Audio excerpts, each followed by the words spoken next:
अस्सलाम वालेकुम बच्चों। आज हम अददी सिलसिला इसके कुछ और सवाल देखेंगे। सवाल इस तरह से है 3 9 7 8 2 3 4 9 5 8 7 3 2।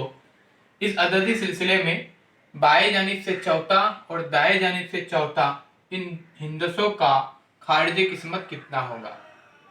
तो यहाँ पर दो चीज़ें हैं, एक बाएं जानिब से चौथा हिंदसा और दूसरा है दाएं जानिब से चौथा हिंदसा।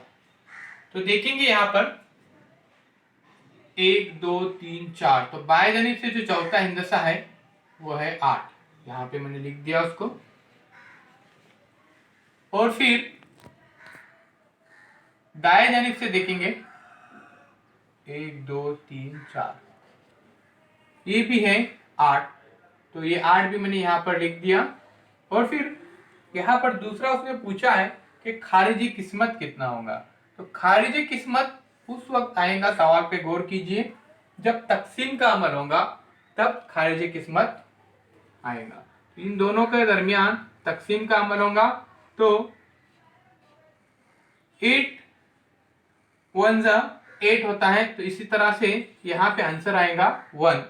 हम देखेंगे यहाँ पर ऑप्शन के अंदर के 1 है क्या। तो चौथा ऑप्शन जो दिया गया है उसमें 1 है, यानी सही जवाब 1 रहेगा। यानी जब 8 को 8 से तकसीम दी जाएंगी तब खारिजी किस्मत में 1 आएगा। इसी तरह से ये सवाल हल करना है।